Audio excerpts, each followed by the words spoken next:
Não. Palmeiras e Flamengo, os torneios conquistados nas últimas 10 temporadas, tá?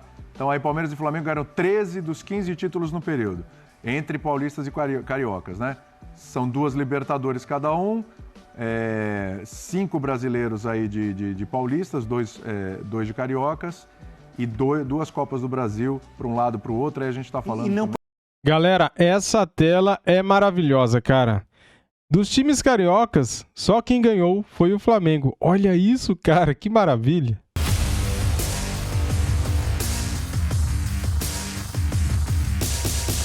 Salve, salve nação! Saudações rubro-negras! Temos aqui um vídeo top do Linha de Passe falando sobre o Campeonato Brasileiro.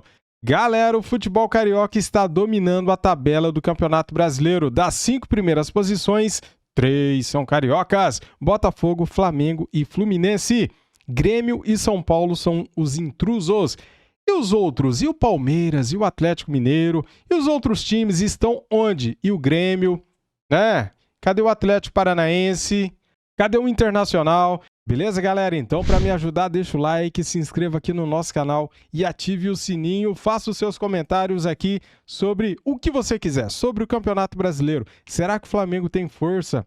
Será que o Flamengo vai buscar o Botafogo, faltando ainda 69 pontos em disputas? 23 rodadas até o final? Cara, eu acho que sim. Não é possível que o Botafogo vai se manter lá no topo até o final da temporada, né? Acho que ele deve cair de rendimento. Só acho também. Muito bem, dito isso, as imagens aqui são da ESPN Brasil, Grupo Disney. Link na descrição como créditos, canal aqui do YouTube. Simbora pro vídeo, vamos lá. Para começar, a gente fecha essa rodada do Campeonato Brasileiro com o Botafogo em primeiro, o Flamengo em segundo, o Fluminense em quinto. Ou seja, dos 5 primeiros colocados, temos 3 cariocas, né?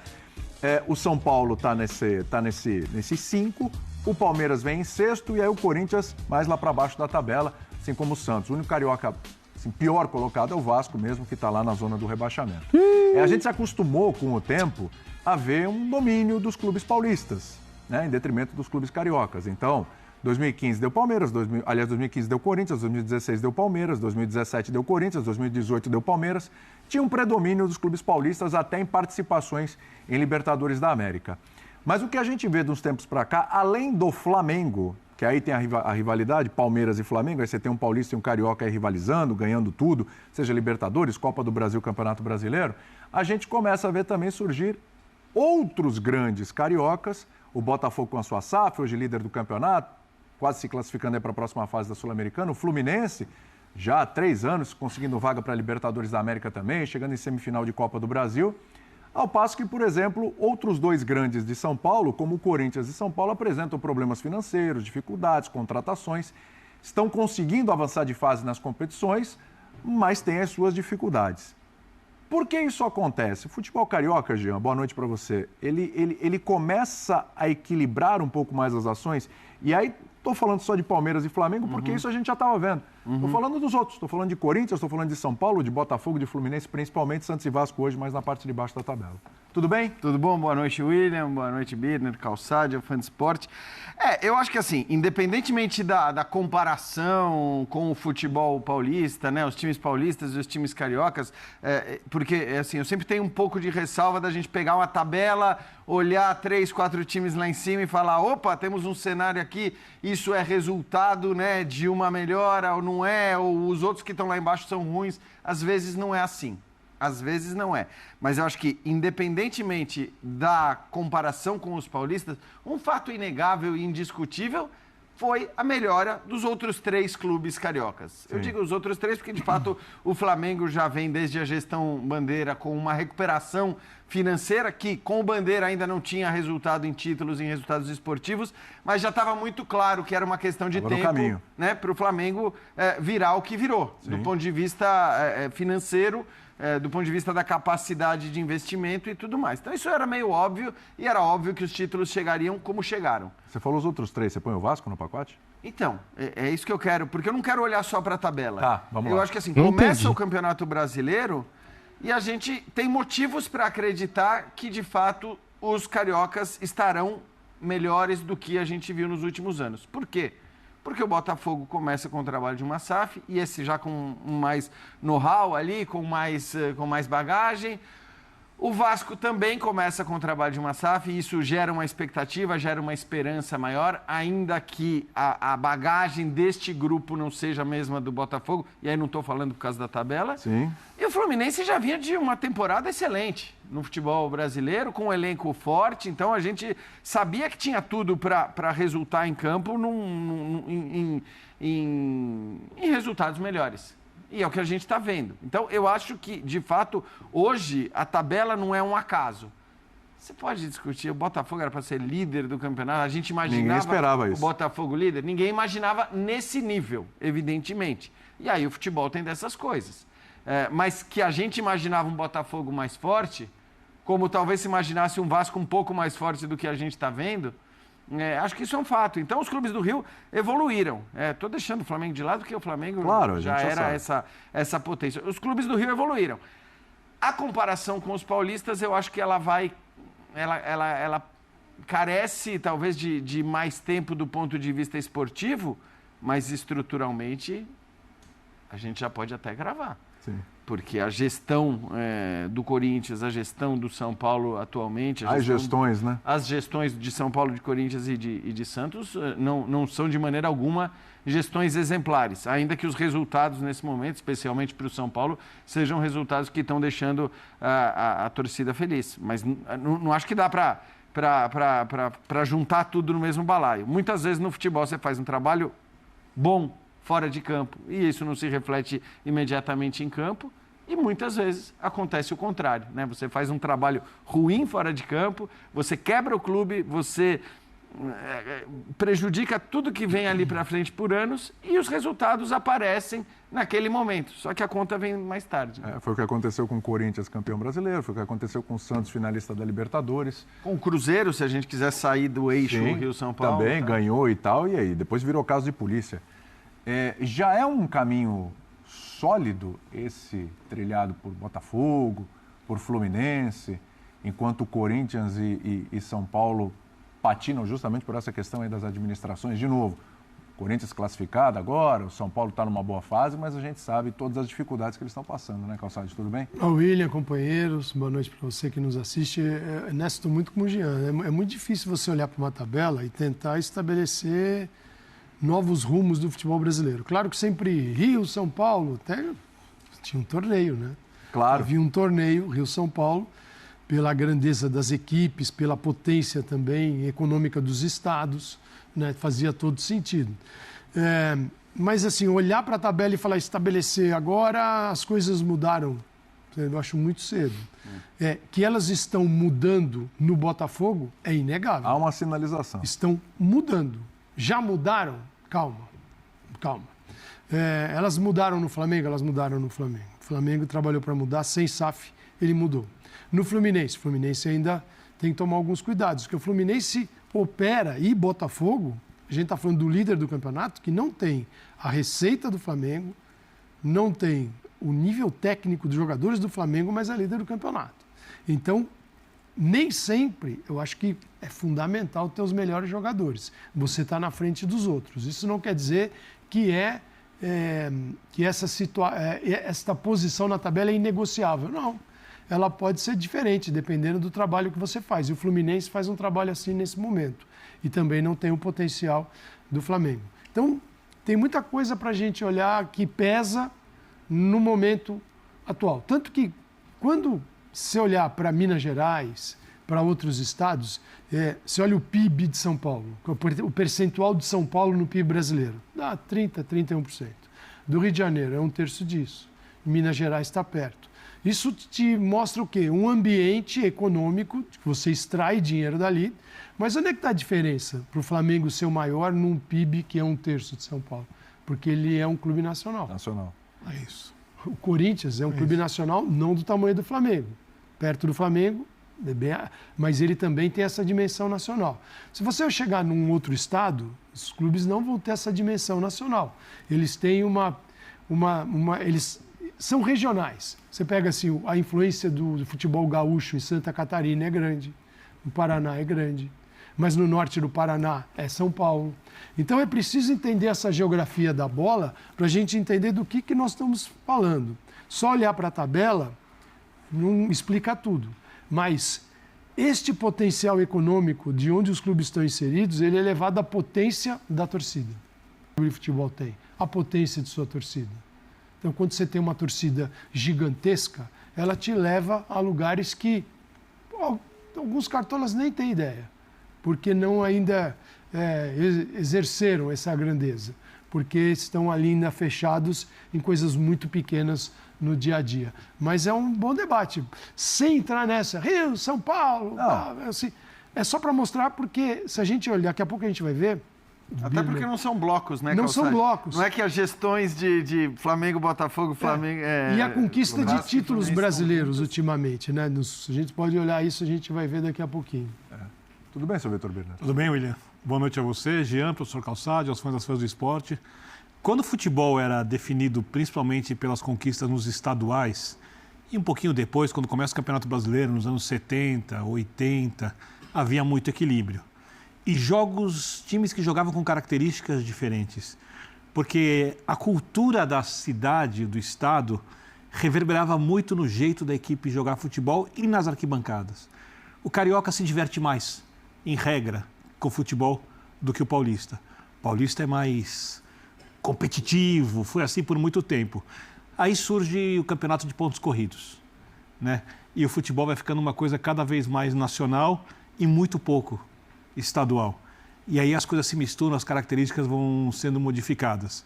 Quem antes queria se divertir muito com o futebol do Corinthians, do São Paulo, do Palmeiras. Se São Paulo e Corinthians têm menos capacidade de contratação que o Botafogo ou que o Fluminense, quando a gente fala de investimento, é porque tem uma coisa muito errada nesses clubes. E aí não vou falar da atual gestão dos clubes. Tem que errar muito por muito tempo para chegar nesse ponto, porque nós estamos falando de torcidas muito maiores. Se o Fluminense conseguiu ter uma situação para contratar melhor que a do Vasco, o Vasco sem a SAF, é porque o Vasco errou muito, porque o Vasco é a quinta torcida do país. Isso é mercado. Mercado gera possibilidade de arrecadação do estádio, patrocínios maiores, cotas de televisão maiores para transmissão de jogos, e aí mais capacidade de investir, mas aí você fala de competência de gestão.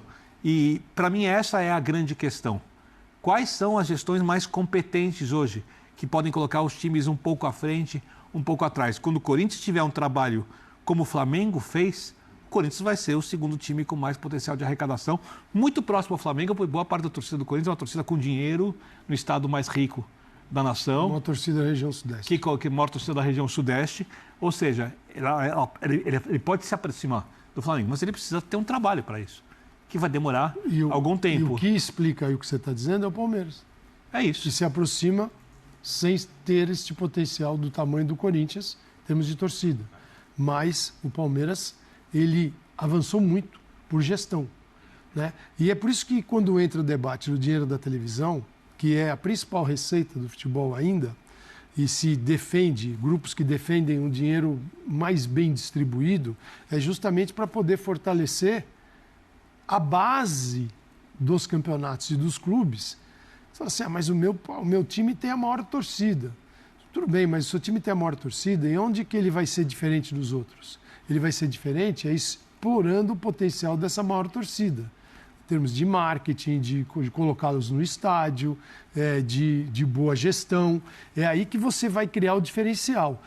Mas a gente falou de paulistas e cariocas. Se você pegar desde 2003, você tem 11 títulos de paulistas, Isso. 5 títulos de cariocas e 4 de mineiros. Sim. Quer dizer, primeiro que essa... Desde 2003, né, você falou, né? Desde 2003. Cariocas são 2 do Fluminense, 2 do Flamengo. do Flamengo. E... Agora eu não vou... Enfim, vamos 3. lá. A gente está, então, aí a gente está olhando Palmeiras e São Paulo. Não. Palmeiras e Flamengo, os torneios conquistados nas últimas 10 temporadas, tá? Então aí Palmeiras e Flamengo ganharam 13 dos 15 títulos no período, entre paulistas e cariocas, né? São 2 Libertadores cada um, 5 brasileiros aí de paulistas, 2 de cariocas e 2 Copas do Brasil para um lado para o outro, aí a gente está falando... Galera, essa tela é maravilhosa, cara. Dos times cariocas, só quem ganhou foi o Flamengo. Olha isso, cara, que maravilha.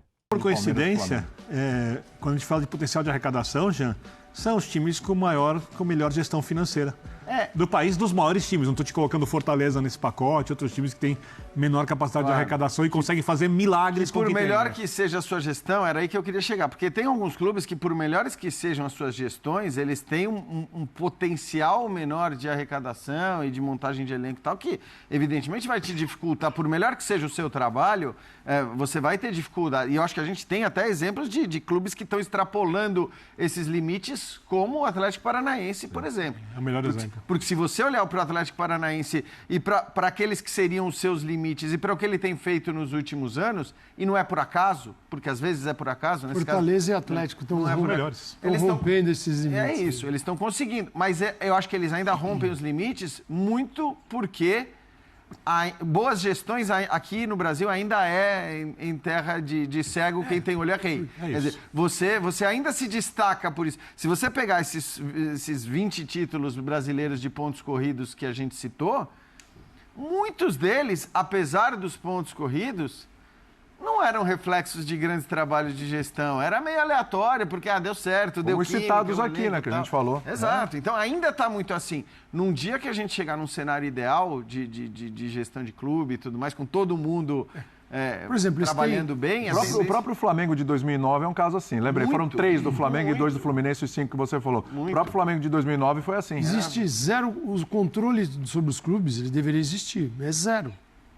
Você pega a dívida do Corinthians, dívida do Atlético Mineiro, a dívida do São Paulo, que agora a fase está boa, né, Bruno? O povo esquece que tem uma dívida por baixo disso gigantesca. Porque o exercício que todos devem fazer é não só ir no tamanho da dívida, mas ir no tamanho da receita anual. E olhar quantas receitas você precisa para pagar aquela dívida. Então, tem clubes que têm uma dívida menor, mas precisam de muito mais tempo para pagar a sua dívida. Então, eles também estão ferrados. Tem uma dívida de 300 milhões. Isso é uma molezinha no futebol brasileiro. Depende de quanto você arrecada por ano. Se você precisar de 5 anos para pagar, claro que esse é um exercício. Arrecada um bem meio, tem uma dívida de 300, não tem problema. Não é que você vai ficar parado, não investindo nada, até porque se você não investir, não jogar, não vai ter receita. Então, esse também é outro milagre que tem que ser feito. Você tem que... Como é que você põe gente no estádio? Você consegue motivar teu torcedor? O que o Flamengo conseguiu fazer foi um milagre. Porque ele deixou o torcedor dele à míngua, não tinha nada, né? Não ganhava nada. E, estou pagando, e nada acontecia.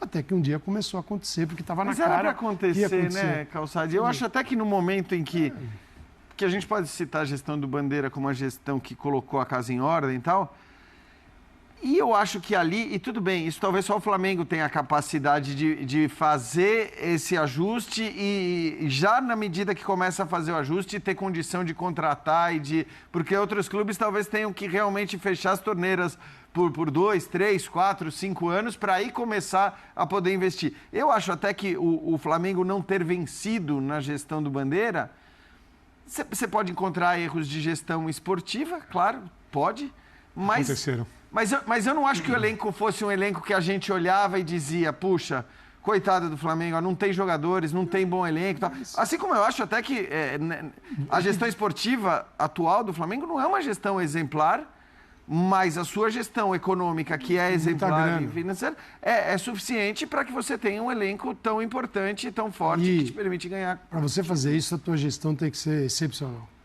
administração. Porque se você olhar o líder Botafogo, e pegar o Botafogo, quanto o Botafogo gastou. Não é que o Botafogo não gastou nada, ele gastou. E outros clubes brasileiros que têm uma folha gigantesca, maior do que a do Botafogo, e pouco acontece, então é saber contratar.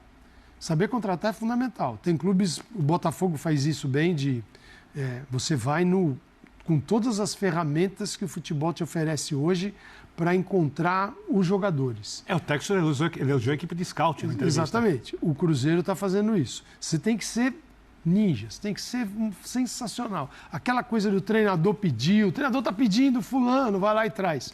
Peraí, não é assim. Ele está pedindo, vamos dar uma olhada. Se ele está certo ou se ele está errado. Ele está pedindo baseado no quê? Aí vem a torcida, pede aquele craque do passado. Cara, ex-ídolo da equipe. Ex-ídolo. O cara foi ídolo 10 anos atrás. Não, hoje ele vai voltar na mesma forma e vai resolver. Você tem que falar não. E a maioria fala sim. E aí o cara vem e não entrega e fica com contrato de 3, 4 anos, às vezes. Então, você tem que ser muito bom nisso. A gestão tem que ser maravilhosa. Quem tiver hoje a melhor vai conseguir superar até aqueles que têm mais receita. Porque os que têm muita receita gastam muito mal também. Sim. Tem muito gasto, sim, que está sobrando. E outros que não estão sobrando e continuam gastando. Só que assim, o complicado, né, Calçade, que eu acho que às vezes isso acontece muito no futebol brasileiro especialmente.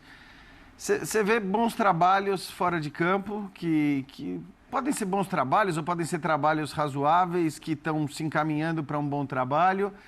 Só que aí o resultado não vem dentro de campo. 6 meses. E aí, cara, se o resultado não vem dentro de campo imediatamente, às vezes você desfaz tudo, você desmonta tudo, você começa do zero, você às vezes troca gestões que são gestões que estão fazendo um bom trabalho. Essa é a tatuagem do modelo associativo. Exato. Então, que a SAF não deixa acontecer. Mas eu acho bem que administrada. É para além do modelo, né, Birner? Eu acho que tem uma coisa, um pouco da cultura de que um trabalho, uma boa gestão, aquela ideia de que aquilo vai te render resultados esportivos na hora. E não é assim. Sim. Óbvio que não é assim. Futebol é completamente imprevisível. Hoje ainda, com os pontos corridos, eu acho que você diminui a margem de... Olha o líder do campeonato. Qual torcedor do Botafogo, qual jornalista, quem acreditava que o Botafogo conseguiria a campanha que tem até o momento, perdendo 2 jogos sem empatar, ganhando todas as outras 13. Nem pensava numa campanha dessa, sequer a liderança. A campanha ela é irreal no futebol brasileiro. Exatamente. Não só para o Botafogo, ela é irreal no futebol brasileiro. Quem imaginaria isso? Tá aí, galera, o futebol carioca sobressaindo sobre o futebol paulista. Dos 5 primeiros colocados do Campeonato Brasileiro, temos 3 cariocas. O Botafogo em primeiro, o Flamengo em segundo e o Fluminense em quinto. Somente o Grêmio do Rio Grande do Sul em terceiro e também o São Paulo em quarto. Cadê o Palmeiras? Cadê o Corinthians? Cadê o Santos? Cara, em anos anteriores, a gente viu uma briga mais ferrenha, né, entre os times paulistas e os cariocas. Neste ano, cara, somente o São Paulo está em quarto lugar, né? E o Grêmio está ali de intruso. O Grêmio ainda tem um jogo a menos, o jogo contra o Corinthians, que foi adiado, tá bom? Cara, estava pensando aqui o seguinte, hein? Se o Flamengo... Eu sei que se não existe, mas vamos lá. Vamos calcular aqui. Se o Flamengo tivesse vencido o Botafogo... O Flamengo teria uma diferencinha de 6 pontos para o Botafogo. O Botafogo teria 36 e o Flamengo 30. Que falta faz, né, cara? Ter vencido aquele jogo, né? E lembrando, hein, o Flamengo tinha um jogador a mais. Teve um jogador do Botafogo expulso e o Flamengo não conseguiu vencer o Botafogo. Esse Botafogo tá fora do trilho, cara. Não existe. É uma coisa inexplicável. Ninguém na história dos pontos corridos nunca conseguiu fazer o que ele está fazendo. Em 15 rodadas, 39 pontos. É um aproveitamento muito alto, cara. Chega a assustar, é uma coisa de louco. Mas temos ainda 4 rodadas do primeiro turno e mais 19 rodadas do segundo turno. Muita coisa vai acontecer. O Botafogo deve cair de rendimento, cara. Não é possível que esse time, com tão pouco investimento, vai se manter no topo sem perder. Não é possível um negócio desse. Eu acredito que o Botafogo ainda possa tropeçar. Vai ser difícil alcançar eles, né? 12 pontos é muita coisa. Mas temos ainda 69 pontos em disputa. Valeu, galera. Tamo juntos. Para me ajudar aí, deixa o seu like, inscreva-se aqui no nosso canal. Se você é Flamengo, seja bem-vindo e ative o sininho para não perder nada. Valeu, tamo juntos. Saudações rubro-negras e fui!